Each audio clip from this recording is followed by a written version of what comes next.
Good morning students. Previous క్లాస్లో మనం try method SET syllabus explain చేస్తున్నాం.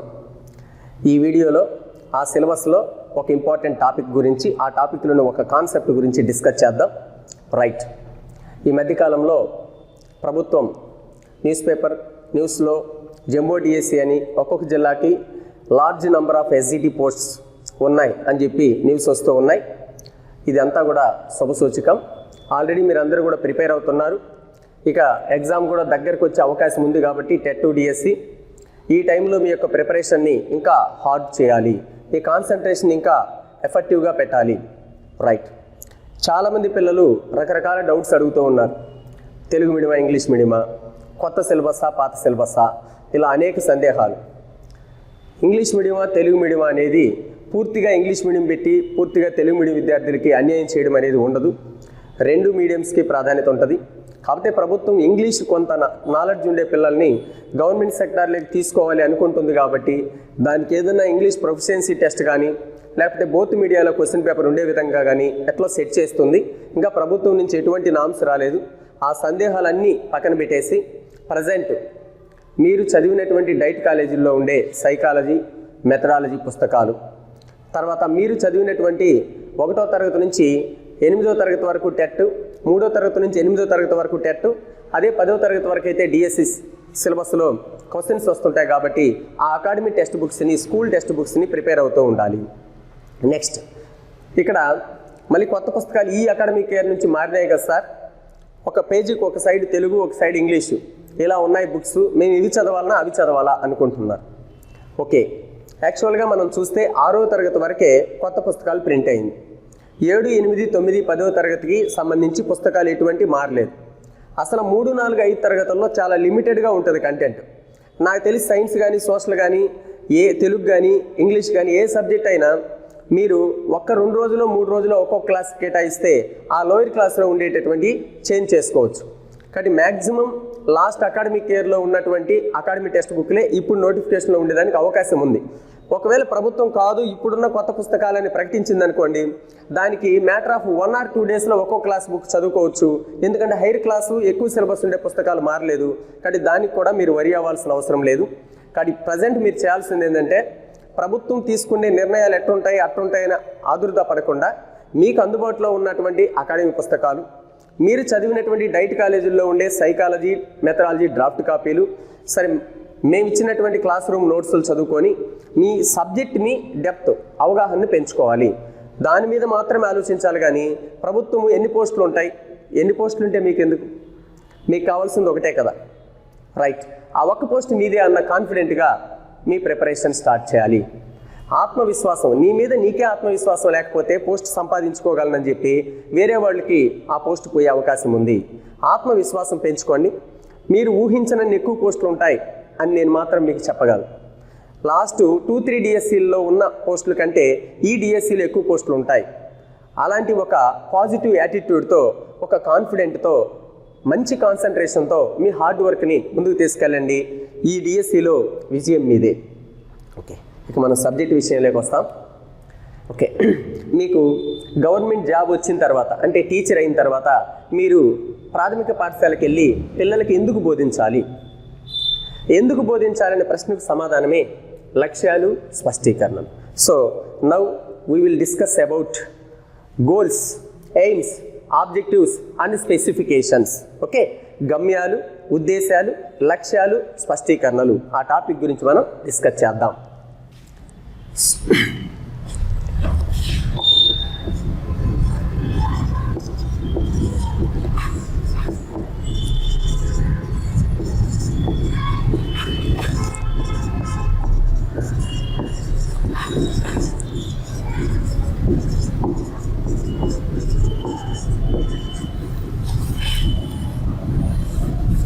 ప్రస్తుతం సిసిఈ ప్యాటర్న్లో మన బోధన అభ్యసన అంతా కూడా జరుగుతూ ఉంది. పాఠ్యపుస్తకాలన్నీ కూడా సిసిఈ విధానంలోనే ముద్రించబడి పాఠశాలలో అమలవుతూ ఉన్నాయి. దానిలో భాగంగా ప్రజెంట్ ఈ లక్ష్యాలు, స్పష్టీకరణల స్థానంలో విద్యా ప్రమాణాలు అనేటటువంటివి మన విద్యార్థులలో సాధించడానికి బోధన అభ్యసన జరుగుతూ ఉంది. కాబట్టి ఆ టాపిక్లోనే ఇంకొక సబ్ టాపిక్ విద్యా ప్రమాణాలు.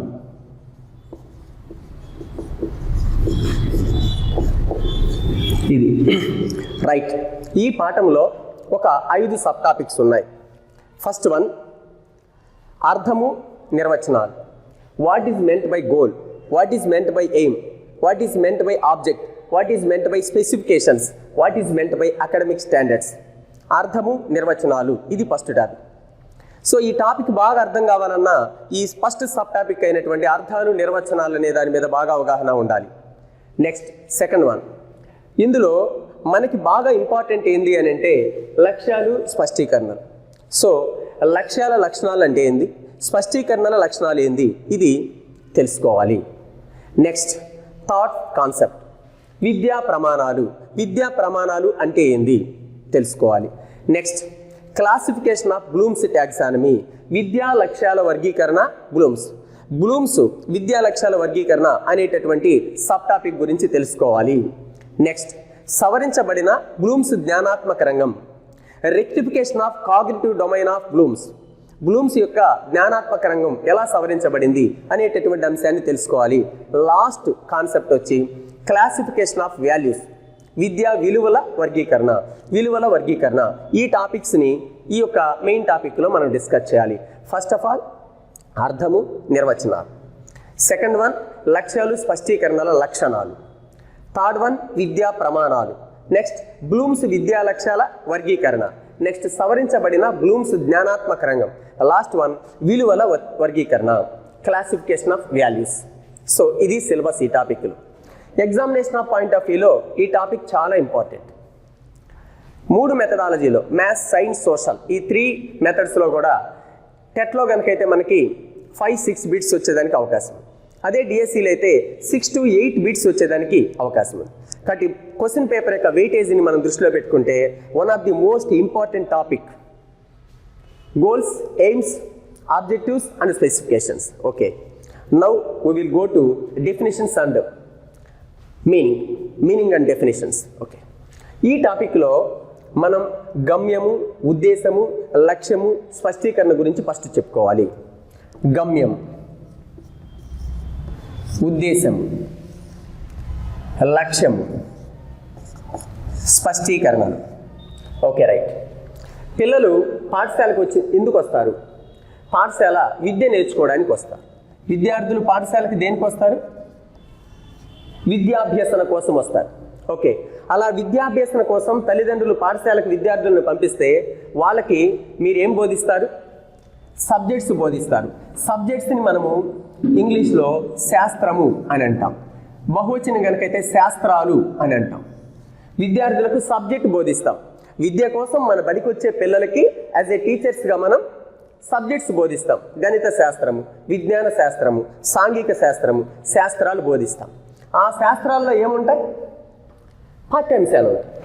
ఆ శాస్త్రంలో గణితం తీసుకుంటే సంకలనం వన్ ఆఫ్ ది టాపిక్, వ్యవకలనం, భాగాహారం, కసాగు, గసాభ, బారువడ్డీ, చక్రవడ్డీ, ఇలా పాఠ్యాంశాలు ఉంటాయి. సో ఆ సబ్జెక్ట్లో ఉండే పాఠాలు మనం పిల్లలకి బోధిస్తాం. Okay right. పాఠం అంతా ఒకరోజు బోధించలేంగా. ఆ పాఠంలో ఒక పాఠం పెద్దదనుకోండి 9 పీరియడ్లు 11 పీరియడ్లో పూర్తి చేయాల్సి వస్తుంది.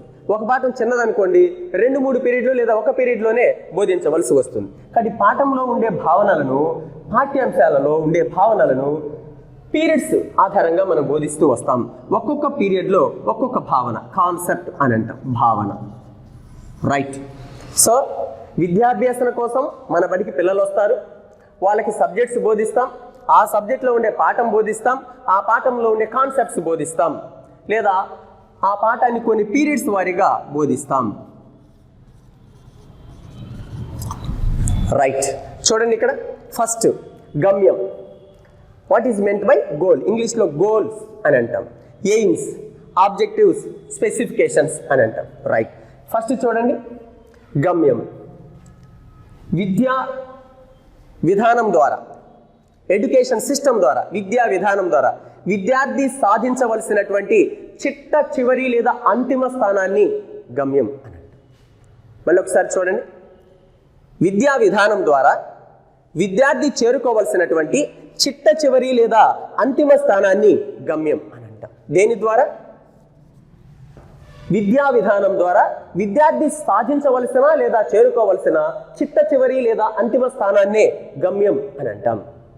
ఇది చాలా సుదీర్ఘమైనది, చాలా కష్టసాధ్యమైనది. అంటే విద్యార్థి విద్య ద్వారా దీన్ని చేరుకున్న తర్వాత ఇంకా చేరుకోవడానికి ఇంకొకటి అంటూ ఏముండదు. ఇదే అంతిమ స్థానం, ఇదే చిట్ట చివరి స్థానం. అంటే విద్యార్థి విద్యా విధానం ద్వారా చేరుకోవలసిన శిఖరాగ్రాన్ని సూచించేటటువంటి దాన్నే గమ్యం అని అంటాం, శిఖరాగ్రం. Okay, right. ఎగ్జాంపుల్ చెప్పుకుందాం ఒకసారి. ప్రస్తుతం విద్యా విధానం యొక్క గమ్యం ఏంటి? ప్రస్తుతం విద్యా విధానం యొక్క గమ్యం విద్యార్థిలో సంపూర్ణ మూర్తిమత్వ వికాసాన్ని సాధించడం. ప్రస్తుతం విద్యా విధానం యొక్క గమ్యం ఏంటి అని అంటే విద్యార్థిలో సంపూర్ణ మూర్తిమత్వ వికాసాన్ని సాధించడం అని చెప్పినటువంటి విద్యావేత్త ఎవరు? రీడింగ్. ఈ మాట చెప్పినటువంటి విద్యావేత్త ఎవరు? రీడింగ్. Okay, right. ఒక ఎగ్జాంపుల్ ఏంటి అని అంటే విద్యా విధానం ద్వారా విద్యార్థిలో సంపూర్ణ మూర్తిమత్వ వికాసాన్ని సాధించుట.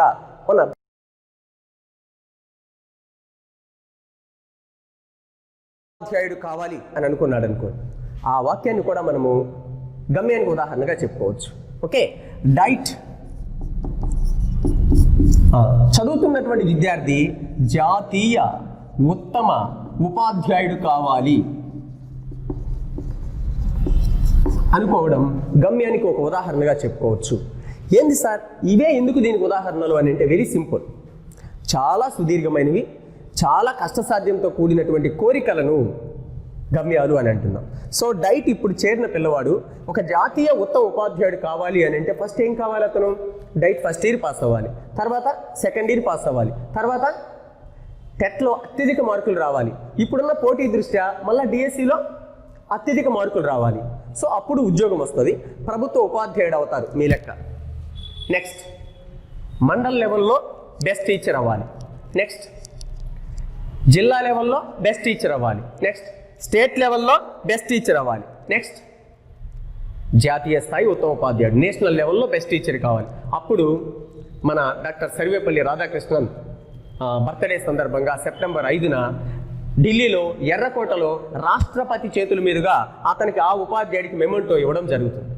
సో ఇదంతా జరగడానికి చాలా కాలం పడుతుంది. ఇన్ని లక్షల మంది ఉపాధ్యాయుల్లో భారతదేశ వ్యాప్తంగా జాతీయ ఉత్తమ ఉపాధ్యాయుడు కావాలి అని అంటే ఫింగర్ టిప్స్ కొద్ది మందికి మాత్రమే అవకాశం ఉంటుంది. సో అంత సుదీర్ఘమైన అంత కష్టసాధ్యమైనటువంటి కోరికలను మనం గమ్యాలు అని అంటాం. Okay, right. ఇది గమ్యం. నిర్వచనం, ఉదాహరణ. విద్యా విధానం ద్వారా విద్యార్థి చేరుకోవాల్సినటువంటి చిట్ట చివరి లేదా అంతిమ స్థానాన్ని గమ్యము అని అంటాం. ఎగ్జాంపుల్స్: విద్య ద్వారా సంపూర్ణ మూర్తిమత్వాన్ని సాధించాలి, విద్య ద్వారా విద్యార్థి మోక్షాన్ని పొందాలి, డైట్ చదువుతున్న విద్యార్థి జాతీయ ఉత్తమ ఉపాధ్యాయుడు కావాలి అని అనుకోవడం, ఇలాంటి వాక్యాలను మనం గమ్యాలు అని అంటాం. Okay, right. ఇప్పుడు చూడండి, గమ్యాల యొక్క నిర్దిష్ట రూపాలే ఉద్దేశాలు. ఫస్ట్ వర్డ్, ఇంపార్టెంట్ వర్డ్, గమ్యాల యొక్క నిర్దిష్ట రూపాలే, గమ్యాల యొక్క నిర్దిష్ట రూపాలే ఉద్దేశాలు. మనం నిర్దిష్టం, సాధారణం రెండు పదాలకు అర్థాన్ని తెలుసుకోవాలి. నిర్దిష్టం అంటే చిన్నవి, సాధారణం అంటే పెద్దవి. మనం వాడుక భాషలో ఆ సాధారణం, జనరల్ అనుకుంటూ ఉంటాం. అలా సాధారణం అంటే సింపుల్ అనుకుంటాం, అది కాదు. ఎడ్యుకేషన్ లాంగ్వేజ్లో, విద్యా పరిభాషలో నిర్దిష్టం అంటే చిన్నవి అని అర్థం, సాధారణం అంటే విశాలమైనవి అని అర్థం. ఈ పదాలకు అర్థాన్ని మర్చిపోకూడదు. Okay, right. గమ్యాల యొక్క నిర్దిష్ట రూపాలే ఉద్దేశాలు అంటే గమ్యాల కంటే చిన్నవి ఉద్దేశాలు అని అర్థం. రెండో పదం, గమ్యాలను విపులీకరిస్తే బయటపడేది ఉద్దేశాలు. విపులీకరించడం, గమ్యాల యొక్క విపులీకరణ రూపాలే ఉద్దేశాలు. Okay, right. ఇప్పుడు మూడవ పాయింట్, విద్యా విధానం ద్వారా కాదు, సబ్జెక్టు బోధన ద్వారా, శాస్త్ర బోధన ద్వారా విద్యార్థి చేరుకోవలసిన స్థానాన్ని సూచించేవి ఉద్దేశాలు. Okay, right. చూడండి నిర్వచనం, చూడండి డెఫినేషన్ చూడండి. శాస్త్ర బోధన ద్వారా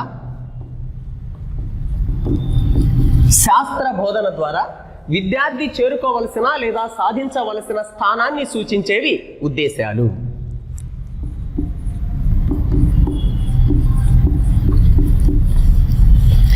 సబ్జెక్టు బోధన ద్వారా విద్యార్థి సాధించవలసిన స్థానాన్ని సూచించేవి ఉద్దేశాలు. ఇవి కూడా దీర్ఘకాలికమైనవి, కాకపోతే గమ్యాల అంత దీర్ఘకాలికమైనవి కాదు, గమ్యాల కంటే చిన్నవి. Okay right. ఎగ్జాంపుల్ చూడండి. శాస్త్ర సబ్జెక్ట్. సో మనం ట్రై మెథడ్ చెప్పుకుంటున్నాం కాబట్టి 3 సబ్జెక్టులు తీసుకుందాం. మ్యాథమెటిక్స్. గణిత శాస్త్ర బోధన ద్వారా విద్యార్థిలో తార్కిక హేతువాద ఆలోచనలు పెంపొందించుట.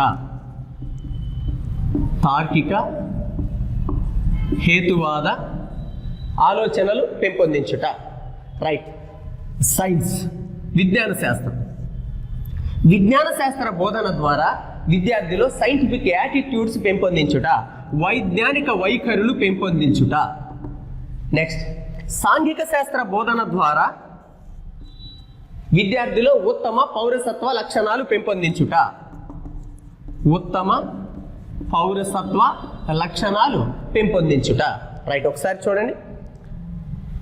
గమ్యాల యొక్క నిర్దిష్ట రూపాలే ఉద్దేశాలు. గమ్యాలను విపులీకరిస్తే బయటపడేవి ఉద్దేశాలు. శాస్త్ర బోధన ద్వారా విద్యార్థి సాధించవలసిన స్థానాన్ని సూచించేవి ఉద్దేశాలు. Okay right. ఎగ్జాంపుల్. గణిత శాస్త్ర బోధన ద్వారా విద్యార్థిలో తార్కిక హేతువాద ఆలోచనలు పెంపొందించుట. విజ్ఞాన శాస్త్ర బోధన ద్వారా విద్యార్థిలో వైజ్ఞానిక వైఖరులు పెంపొందించుట. సాంఘిక శాస్త్ర బోధన ద్వారా విద్యార్థిలో ఉత్తమ పౌరసత్వ లక్షణాలను పెంపొందించుట. That's all. English medium students కూడా ఉంటారు. ఒకసారి చూడండి. Right. Logical and scientific attitudes, thinkings. Logical and scientific thinkings. Next, scientific attitudes. ఓకేనా. Next, best civilisation. ఓకేనా. రైట్. సో సబ్జెక్టు బోధన ద్వారా విద్యార్థిలో ఏదైనా మనం సాధించాలి అనుకుంటే దీర్ఘకాలంలో సాధించేటటువంటి వాటిని ఉద్దేశాలు అని అంటాం. ఓకే. ఇక్కడ ఉద్దేశాల దగ్గర శాస్త్రవేత్తలు చెప్పినటువంటి 2 మాటలు చూద్దాం. అందులో మొదటి శాస్త్రవేత్త ఎవరు అని అంటే E.B. Wesley. E.B. Wesley. Right. E.B. Wesley. Wesley చెప్పినటువంటి మాట చూడండి. సింపుల్. సముద్రంలో ప్రయాణం చేసే నావికుడు గమ్యం చేరినా చేరకపోయినా, సముద్రంలో ప్రయాణం చేసే నావికుడు గమ్యం చేరినా చేరకపోయినా లైట్ హౌస్ అనేది అవసరం, ధ్రువ నక్షత్రం అనేది అవసరం. అలానే శాస్త్ర బోధనలో ఉద్దేశాలు నెరవేరినా నెరవేరకపోయినా, శాస్త్ర బోధనలో ఉద్దేశాలు నెరవేరినా నెరవేరకపోయినా ఉద్దేశాలు అవసరం అని చెప్పినటువంటి విద్యావేత్త ఎవరు అని అంటే E.B. వెస్లీ. Okay right. ఒకసారి చూడండి.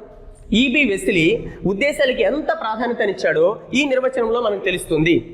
సముద్రంలో ప్రయాణం చేసే నావికుడు గమ్యం చేరినా చేరకపోయినా, తీరానికి చేరినా చేరకపోయినా ధ్రువ నక్షత్రం అవసరం. అలానే శాస్త్ర బోధనలో ఉద్దేశాలు నెరవేరినా నెరవేరకపోయినా శాస్త్ర బోధనకు ఉద్దేశాలు అవసరం అని చెప్పిన విద్యావేత్త ఎవరు? వెస్లీ. ఓకే. వెస్లీలో సి ఉంది. సి అంటే సముద్రం అని గుర్తుపెట్టుకోండి. సముద్రంలో ప్రయాణం చేసే నావికుడు తీరం చేరినా చేరకపోయినా ధ్రువ నక్షత్రం అవసరం. అలానే శాస్త్ర బోధనలో ఉద్దేశాలు నెరవేరినా నెరవేరకపోయినా శాస్త్ర బోధనలో ఉద్దేశాలు అవసరం అని చెప్పిన విద్యావేత్త వెస్లీ. అంటే ఉద్దేశాలను అక్కడ ధ్రువ నక్షత్రం లైట్ హౌస్తో పోల్చి చాలా ముఖ్యమైనవి అని చెప్పిన విద్యావేత్త E.B. Wesley. Right. John Dewey. John Dewey. Do అంటే చేయడం. ఓకే. ఉద్దేశాలు అనేటివి మనం చేసే మన కళ్ళ ముందు ఎప్పుడూ కదిలాడుతూ మనం చేసే కృత్యానికి ఒక దిశా నిర్దేశాన్ని ఇస్తూ మనం గమ్యం వైపు ప్రయాణించడానికి తోడ్పడతాయి అని చెప్పిన విద్యావేత్త జాన్ డూయి.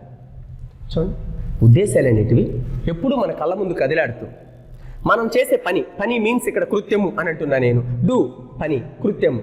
మనం చేసే కృత్యానికి ఒక దిశా నిర్దేశాన్ని ఇస్తూ గమ్యం చేరడానికి తోడ్పడతాయి అని చెప్పినటువంటి విద్యావేత్త జాన్ డూయి. అంటే ఉద్దేశాలు అనేటివి మన జయాపజయాలను నిర్ణయిస్తాయి. ఉద్దేశాలు అనేటివి మన జయాపజయాలని నిర్ణయిస్తాయి. ఎలా? మీ ఉద్దేశం ఏంది? ఇప్పుడు గవర్నమెంట్ టీచర్ అవడం. గవర్నమెంట్ టీచర్ పోస్ట్ అనేది మీ కళ్ళ ముందు కదిలాడుతూ ఉంటే మీరు సెల్ ఫోన్లో సొల్లు కబుర్లు చెప్పుకోరు, పిచ్చి చాటింగ్ చేయరు, అనవసరంగా హాస్టల్లో కబుర్లు చెప్పుకుంటే టైం వేస్ట్ చేసుకోరు. ఎందుకంటే మీ కళ్ళ ముందు ఆ ఉద్దేశం అనేది కదిలాడుతూ ఉన్నప్పుడు రైట్ మీరు చేసే కృత్యం మీ ప్రిపరేషన్కి అది ఒక ఉత్తేజకంగా తోడ్పడుతుంది. మిమ్మల్ని వడివడిగా ప్రభుత్వ టీచర్ ఉద్యోగం వైపు అడుగులు వేయిస్తూ మీ సక్సెస్కి ఆ ఉద్దేశం అనేది కారణమవుతుంది. రైట్, ఇది ఉద్దేశాలకు సంబంధించినటువంటి. నెక్స్ట్ సేమ్ క్వశ్చన్, ఇక్కడ ఉన్నాం మనం, ఉద్దేశాల దగ్గర ఉన్నాం. మళ్ళీ చూడండి, సేమ్ థింగ్. ఉద్దేశాల యొక్క నిర్దిష్ట రూపాలే లక్ష్యాలు. ఉద్దేశాల యొక్క నిర్దిష్ట రూపాలే లక్ష్యాలు. ఉద్దేశాల యొక్క నిర్దిష్ట రూపాలే లక్ష్యాలు. ఉద్దేశాలను విపులీకరిస్తే బయటపడేది లక్ష్యాలు. ఉద్దేశాలను విపులీకరిస్తే బయటపడేది లక్ష్యాలు. Okay, right. ఇక్కడ నిర్వచనం చెప్పుకుందాం. చూడండి, లక్ష్యాల యొక్క నిర్వచనం చెప్పుకుందాం. ఇది ఉద్దేశం యొక్క నిర్వచనం.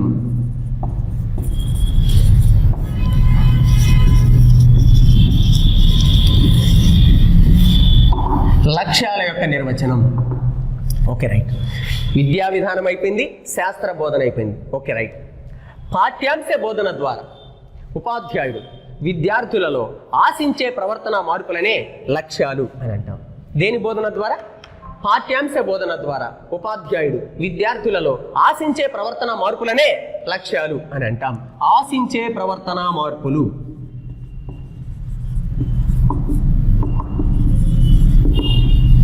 ఓకేనా, రైట్. ఫస్ట్ ఆఫ్ ఆల్ ఉద్దేశాల యొక్క నిర్దిష్ట రూపాలే లక్ష్యాలు. ఉద్దేశాలను విపులీకరిస్తే బయటపడేది లక్ష్యాలు. విద్యా విధానం అయిపోయింది, శాస్త్ర బోధన అయిపోయింది, పాఠ్యాంశ బోధన ద్వారా ఉపాధ్యాయుడు విద్యార్థులలో ఆశించే ప్రవర్తన మార్పులనే లక్ష్యాలు అని అంటాం. ఓకే, ఎగ్జాంపుల్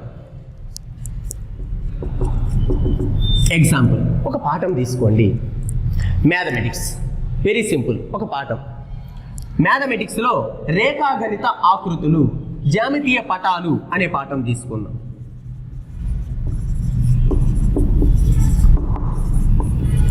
ఓకే, త్రిభుజము, వృత్తము, చతుర్భుజాలు ఇలాంటి పాఠం తీసుకుందాం. జామెట్రీలో రేఖాగణిత ఆకృతులను పాఠ్యాంశ బోధన ద్వారా పటాలు గీసే నైపుణ్యాలని పెంపొందించాలి. Okay, right. సో జ్యామితీయ పటాలు అనే పాఠ్యాంశ బోధన ద్వారా విద్యార్థిలో పట నైపుణ్యాన్ని పెంపొందించాలి అనుకున్నాడు. ఓకే, జామెట్రీ అనే పాఠం బోధించిన తర్వాత త్రిభుజం గీసేటట్లు చేయాలి. జామెట్రీ అనే పాఠం నేను బోధిస్తే పిల్లోడు త్రిభుజం గీయగలగాలి, లేదా చతుర్భుజాలు బోధించిన తర్వాత సమాంతర చతుర్భుజం గీయగలగాలి. ఇలా జామితీయ ఆకృతులు లేదా పటాలను పాఠ్యాంశ బోధన ద్వారా పటాలు గీసేటట్లు చేయాలి అని అనుకోవడం. నెక్స్ట్ ఇంకొక ఎగ్జాంపుల్, సైన్స్. గాలి కాలుష్యం, వాతావరణ కాలుష్యం. ఓకే, గాలి అనే పాఠ్యాంశ బోధన ద్వారా వాతావరణ కాలుష్యంపై అవగాహన కలిగించాలి. వాతావరణ కాలుష్యంపై అవగాహన కల్పించాలి అనుకోవడం. ఓకేనా, రైట్. ఇలాగా చూడండి, మ్యాథమెటిక్స్లో ఒక పాఠం బోధించిన తర్వాత బొమ్మ గీయగలగాలి. గాలి అని పాఠ్యాంశం బోధించిన తర్వాత కాలుష్యంపై అవగాహన పెంచాలి. నేలలు అని పాఠ్యాంశ బోధన తర్వాత నేలలు రకాలనే పరిజ్ఞానాన్ని పెంపొందించాలి అనుకోవడం. ఓకేనా, నేలలు రకాలు అనేటటువంటి జ్ఞానాన్ని పిల్లవాడిలో పెంచాలి అనుకోవడం. రైట్. పాఠ్యాంశ బోధన ద్వారా ఉపాధ్యాయుడు విద్యార్థులలో ఆశించే ప్రవర్తన మార్పులనే లక్ష్యాలు అని అంటాం. ఎగ్జాంపుల్, జ్యామితీయ ఆకారాలను పాఠ్యాంశ బోధన ద్వారా వివిధ రకాల జ్యామితీయ పటాలు గీసేటట్లు చేయాలి. గాలి అని పాఠ్యాంశ బోధన ద్వారా గాలి కాలుష్యంపై అవగాహన పెంచాలి. నేలలోని పాఠ్యాంశ బోధన ద్వారా వివిధ రకాల నేలలపై పరిజ్ఞానాన్ని పిల్లలలో పెంపొందించాలి. Okay, right. చూడండి, ఇక్కడ ఇవి మూడు సాధించాలి అనుకునేటటువంటి, అంటే గమ్యాలు, ఉద్దేశాలు, లక్ష్యాలు, కోరికల లాగా ఉన్నాయి, ఇంకా సాధించబడలేదు. అతి సువిశాలమైనటువంటి కోరికలను గమ్యాలు అన్నాం. అంతకంటే నిర్దిష్టమైనటువంటి కోరికలను, దీర్ఘకాలికమైన కోరికలను ఉద్దేశాలు అని అన్నాం. అంతకంటే నిర్దిష్టమైన స్వల్పకాలికమైన కోరికలను లక్ష్యాలు అని అంటున్నాం. రైట్. ఇక్కడ చూడండి,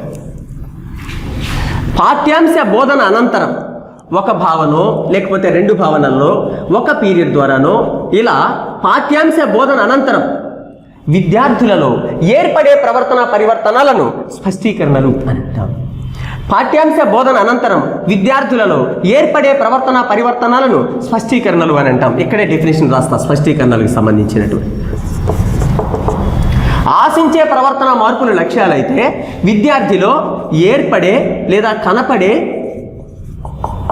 ప్రవర్తన మార్పులు లేదా ప్రవర్తన పరివర్తనాలను స్పష్టీకరణలు అని అంటాం. Example right, very simple. దంతాలు అనే పాఠం టీచర్ బోధించేశారు. దంతాలను పాఠ్యాంశ బోధన అనంతరం విద్యార్థి అతి శీతల లేదా అతి వేడి పానీయాలు మానేశాడు. బాగా వేడిగా ఉండేటటువంటి కాఫీ టీ లాంటివి, బాగా జిల్లుగా ఉండేటటువంటి కూల్ డ్రింక్స్ లాంటివి మానేశాడు. ఇది దేనికి ఎగ్జాంపుల్? స్పష్టీకరణకు. ఓకే రైట్, చూడండి ఇక్కడ సూక్ష్మజీవులు అని పాఠ్యాంశ బోధన అనంతరం విద్యార్థి కాచి చల్లార్చిన నీరు త్రాగుతున్నాడు. ఏ నీరు త్రాగుతున్నాడు? కాచి చల్లార్చిన నీరు. సూక్ష్మజీవుల పైన టీచర్ చెప్పిన పాఠం పిల్లవాడికి బాగా అవగాహన అయిన తర్వాత ఓకే రైట్, మరి నీళ్ళల్లో బ్యాక్టీరియా ఉంటుందని చెప్పి కాచి చల్లార్చిన నీరు త్రాగుతున్నాడు. ఓకే రైట్, చూడండి ఇక్కడ మ్యాథమెటిక్స్లో ఒక lesson, very simple lesson. Right, ఇందాక చెప్పిన లెసనే తీసుకుందాం. జ్యామితీయ ఆకారాలు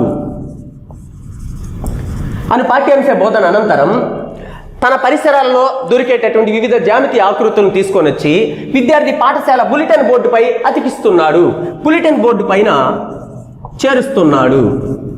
ఓకే చూడండి ఎగ్జాంపుల్ చూడండి.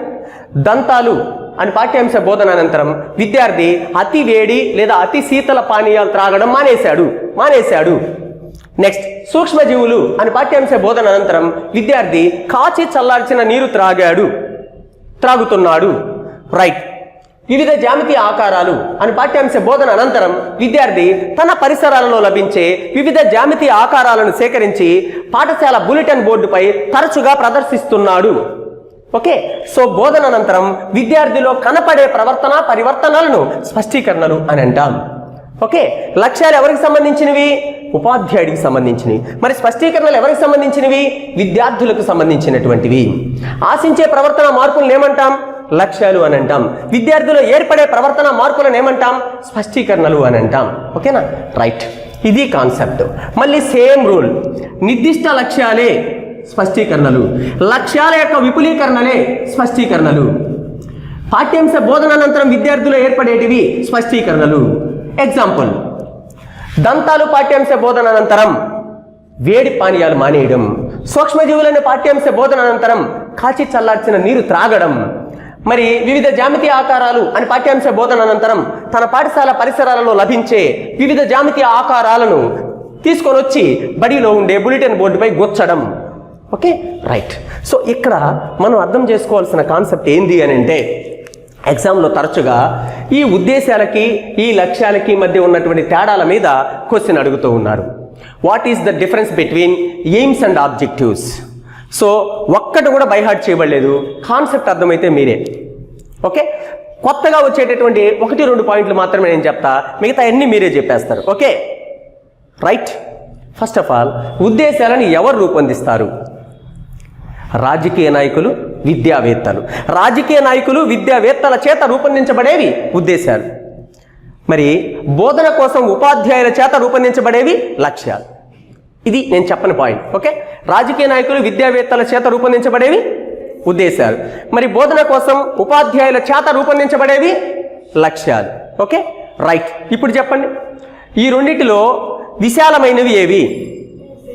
ఉద్దేశాలు. ఈ రెండిటిలో నిర్దిష్టమైనవి ఏవి? లక్ష్యాలు. ఈ రెండిటిలో స్పష్టమైనవి ఏవి? లక్ష్యాలు. ఈ రెండిటిలో సాధారణమైనవి ఏవి? ఉద్దేశాలు. సాధారణమైనవి అంటే పెద్దవి గుర్తుపెట్టుకోండి, స్పష్టమైనవి లక్ష్యాలు, సాధారణమైనవి ఉద్దేశాలు. ఈ రెండిటిలో సాధించడానికి ఎక్కువ సమయం పట్టేది ఏవి? సాధించడానికి తక్కువ సమయం పట్టేవి ఏవి? దీర్ఘకాలికమైనవి ఏవి? స్వల్పకాలికమైనవి ఏవి? మూల్యాంకనం చేయడం కష్టం ఏవి? మూల్యాంకనం చేయడం కష్టం ఉద్దేశాలు, మూల్యాంకనం చేయడం సులభం ఏవి? లక్ష్యాలు. ఓకేనా రైట్, ఇవన్నీ మీరు తెలిసినటువంటివే. రైట్, కొత్త పాయింట్ చెప్తాను సార్. ఉద్దేశాలు వ్యూహాలను సూచిస్తే, లక్ష్యాలు కార్య సాధన ఉపాయాలను సూచిస్తాయి. వ్యూహాలను సూచించేవి ఉద్దేశాలు, కార్య సాధన ఉపాయాలను సూచించేవి లక్ష్యాలు. ఈ మాట చెప్పిన విద్యావేత్త ఎవరు? ఎగ్లెస్టన్. ఎవరు? ఎగ్లెస్టన్. చూడండి, ఉద్దేశాలు అనేటివి వ్యూహాలను సూచిస్తే, లక్ష్యాలు అనేటివి కార్యసాధన ఉపాయాలను సూచిస్తాయి అని చెప్పిన విద్యావేత్త ఎవరు అని అంటే ఎగ్లెస్టన్ అనేటటువంటి విద్యావేత్త ఉద్దేశాలు వ్యూహాలను సూచిస్తే లక్ష్యాలు కార్యసాధన ఉపాయాలను సూచిస్తాయి అని చెప్పడం జరిగింది. Okay, right. చూడండి, ఈ రెండిటిలో ఉద్దేశాలు సాధించడానికి సోపానాలుగా తోడ్పడేటి ఏవి? లక్ష్యాలు. ఉద్దేశాలను సాధించడానికి సోపానాలుగా తోడ్పడేటి ఏవి? లక్ష్యాలు. ఒక్కొక్క లక్ష్యాన్ని సాధించుకుంటూ పోతే కొంతకాలానికి ఏమి చేరుకోవడం జరుగుతుంది? ఉద్దేశాలను చేరుకోవడం జరుగుతుంది. Okay, right. కాబట్టి ఉద్దేశాల సాధనకు సోపానాలు లక్ష్యాలు. ఒక్కొక్క లక్ష్యాన్ని సాధించుకుంటూ పోతే కొంతకాలానికి చేరుకుండేది ఉద్దేశాలను. ఒక్క మాటలో చెప్పాలంటే మొత్తం విద్యా విధానానికి మార్గదర్శక సూత్రాలుగా చెప్పబడేవి ఆ ఉద్దేశాలు సాధించడానికి మార్గాలుగా తోడ్పడేటివి. ఓకేనా, రైట్. కాబట్టి ఉద్దేశాలకి లక్ష్యాలకి మధ్య తేడాలలో మీకు 3 పాయింట్లు మాత్రమే కొత్తవి చెప్పాను. నంబర్ 1, రాజకీయ నాయకులు విద్యావేత్తల చేత రూపొందించబడేవి, ఉపాధ్యాయుల చేత రూపొందించబడేవి, వ్యూహాలుగా చెప్పబడేవి, కార్యసాధన ఉపాయాలుగా చెప్పబడేవి లక్ష్యాలు. ఈ మాట చెప్పిన విద్యావేత్త ఎగ్లెస్టన్. రైట్. విద్యా విధానానికి మార్గదర్శక సూత్రాలు ఉద్దేశాలు, ఆ ఉద్దేశాలు సాధించడానికి మార్గాలుగా తోడ్పడేటివి లక్ష్యాలు. ఈ 3 కొత్త పదాలు, మిగిలిన అన్ని మీకు తెలిసినటువంటివే. ఓకేనా. ఎక్కువ పరిధి కలిగినవి, తక్కువ పరిధి కలిగినవి, విశాలమైనవి, స్వల్పకాలికమైనవి, నిర్దిష్టమైనవి, సాధారణమైనవి, మూల్యాంకనం చేయడం కష్టం, మూల్యాంకనం చేయడం సులభం. రైట్. ఇవన్నీ మీకు తెలిసినటువంటివే. Okay, right. ఇప్పుడు చూడండి, ఈ యొక్క గమ్యాల నుంచి స్పష్టీకరణలకు విద్యార్థిని తీసుకురావడానికే బోధనాభ్యసనం అనేది జరుగుతుంది. మరి విద్యా విధానం ద్వారా విద్యార్థి చేరుకోవాల్సిన స్థానాన్ని గమ్యాలు సూచిస్తే, శాస్త్ర బోధన ద్వారా విద్యార్థి చేరుకోవాల్సిన స్థానాన్ని ఉద్దేశాలు సూచిస్తే, పాఠ్యాంశ బోధన ద్వారా విద్యార్థులు ఆశించే ప్రవర్తన మార్పును లక్ష్యాలు సూచిస్తే, ఒక భావన లేదా ఒక పీరియడ్ బోధన అనంతరం విద్యార్థుల ఏర్పడే ప్రవర్తన మార్పులను స్పష్టీకరణలు సూచిస్తాయి. Very good, right. Thank you. Next వీడియోలో దీన్ని కొనసాగింపు మనం చేద్దాం.